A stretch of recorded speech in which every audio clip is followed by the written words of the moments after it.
इस वीडियो में हम संत रैदास के दो दोहों की यानी कि दो पदों की ससंदर्भ व्याख्या करने जा रहे हैं, जो कि आपके क्लास 9 हिंदी स्पर्श पुस्तक के काव्य खंड में संकलित है। पहले इन पंक्तियों को पढ़ेंगे, फिर इसके बाद इसका संदर्भ, प्रसंग और व्याख्या देखते हुए हम लोग चलेंगे, जो आपकी परीक्षा की दृष्टि से भी और आपकी क्लासेस में भी आपकी परफॉर्मेंस की दृष्टि से भी महत्वपूर्ण होने जा रही है। पहली कुछ पंक्तियां हैं कि अब कैसे छूटे राम नाम रट लागी, अब कैसे छूटे राम नाम रट लागी, प्रभु जी तुम चंदन हम पानी, जागी अंग अंग बास समानी। प्रभु जी तुम चंदन हम पानी, जाकी अंग अंग बास समानी। प्रभु जी तुम घन बन हम मोरा, प्रभु जी तुम घन बन हम मोरा, जैसे चितवन चंद चकोरा। प्रभु जी तुम दीपक हम बाती, जाकी ज्योति बरे दिन राती। प्रभु जी तुम दीपक हम बाती, जाकी ज्योति बरे दिन राती। प्रभु जी तुम मोती हम धागा, जैसे सोने मिलत सुहागा। प्रभु जी तुम स्वामी हम दासा, ऐसी भक्ति करे रैदासा। ये पंक्तियां हैं संत रैदास की, जिनका जन्म वाराणसी में हुआ था। इनके बारे में अगर आप जानना चाहें तो चैनल पर वीडियो अपलोडेड है, मैं लिंक डिस्क्रिप्शन में प्रोवाइड कराऊंगा, आप जाकर इनका जीवन परिचय जरूर देखिएगा। इसका संदर्भ देखें तो संदर्भ दोनों पदों का वैसे ही रहेगा और प्रसंग और व्याख्या बदले। संदर्भ जैसे कि प्रस्तुत पद हमारी पाठ्य पुस्तक हिंदी स्पर्श के काव्य खंड में संकलित संत रैदास के पदों से उद्धृत है। ठीक है, यहाँ पे आप आके अपना संदर्भ रोक सकते हैं। उसके बाद प्रसंग किस प्रकार लिखेंगे कि इन पंक्तियों में जो ये पहला पद है हमारा, इसमें क्या बात हो रही वही होगा हमारा क्या होगा प्रसंग। क्या होगा प्रसंग। चलिए, तो इसमें क्या बात हो रही है, इसमें जो है संत रैदास ने अपने को ईश्वर का अनन्य अनुयायी बताया है और वे यहाँ पर जो कवि हैं, जो संत कवि रैदास हैं, वे भगवान की तुलना चंदन, बादल, चांद, मोती, दीपक और भक्त की तुलना पानी, मोर, चकोर और धागा आदि से करते हैं। यहाँ पर इन तुलनाओं को दिखाते हुए संत कवि रैदास अपनी अनन्य भक्ति को, ईश्वर के प्रति अपनी अनन्य भक्ति को प्रदर्शित करते हुए कहते हैं कि क्या कहते हैं, देखो, अब कैसे छूटे राम नाम रट लागी। कहते हैं कि अब कैसे छूटे, जो राम नाम की रट लग गई है मुझे, जो राम का नाम अनुसरण का मुझे खुमार चढ़ गया, ये कैसे छूट सकता है। प्रभु जी तुम चंदन हम पानी, जाकी अंग अंग बास समानी। कि हे ईश्वर, आप चंदन है और मैं पानी हूं। जाकी अंग अंग बास समानी, जिसकी कि जैसे कि चंदन पानी में घुल जाता है और उसमें जो है पूरी तरह से वो समाहित हो जाता है, उसी प्रकार ईश्वर जो है वो संत कवि के हृदय में, मन में, प्रत्येक अंग में इस प्रकार विद्यमान हो गया है कि वह उसी ईश्वर से सुगंधित हो रहे हैं, उसी चंदन रूपी ईश्वर से वो सुगंधित हो रहे हैं। तो इस प्रकार पहली पंक्ति। दूसरी पंक्ति क्या है, प्रभु जी तुम घन बन हम मोरा, जैसे चितवत चंद चकोरा। कि कहते हैं कि आप आसमान के बादल हैं और मैं जंगल का मोर। जैसे बादलों को देखकर मोर नाचने लगता है, वैसे ही आपका दीदार होते ही, आपके दर्शन मिलते ही मैं प्रफुल्लित हो जाता हूँ, मेरा हृदय खुशी से झूम उठता है। और जैसे चितवत चंद चकोरा, चकोर क्या है, चकोर तीतर की प्रजाति का एक पक्षी होता है।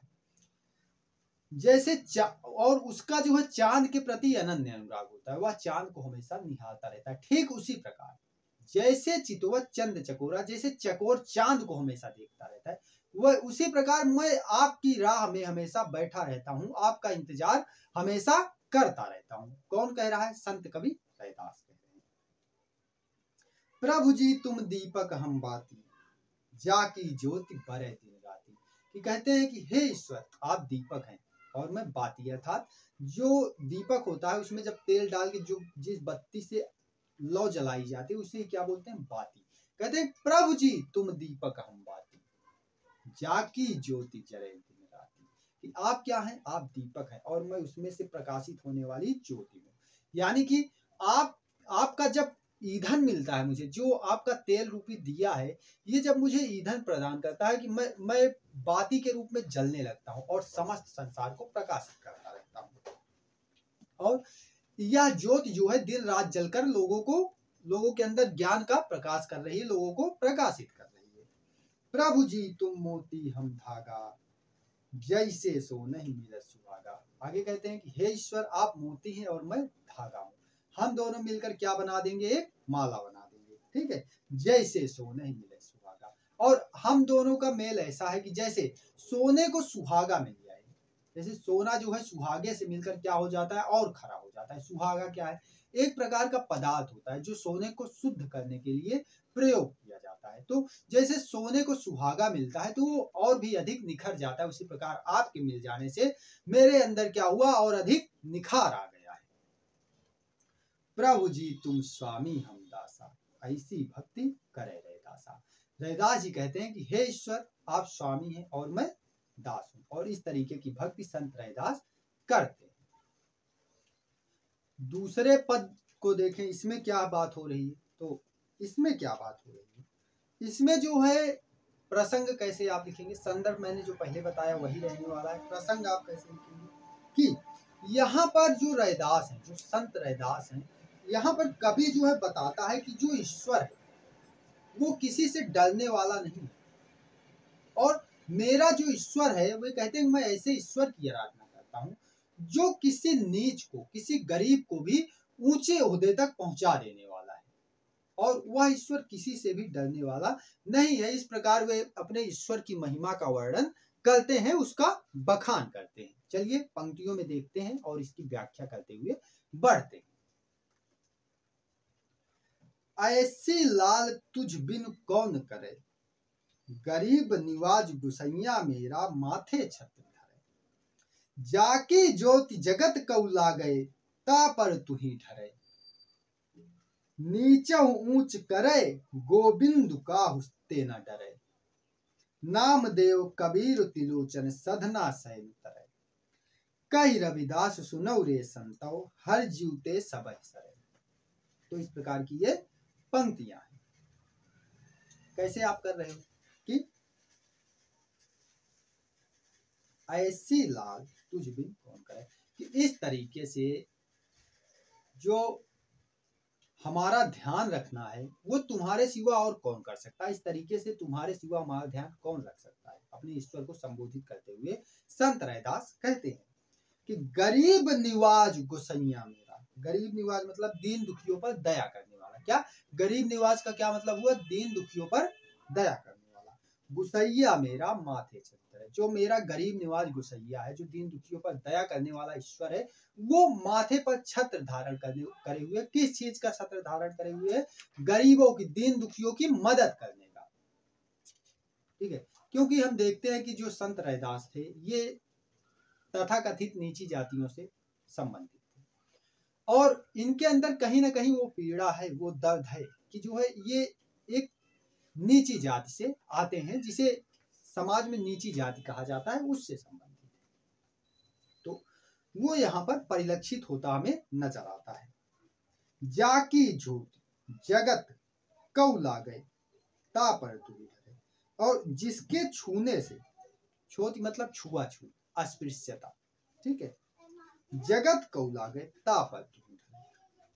और जो अपने भक्त को छू लेता है, ठीक है, जिसे कोई नहीं छूना चाहता समाज में, उसे वह ईश्वर छूता है और वह उस पर भी द्रवित होता है।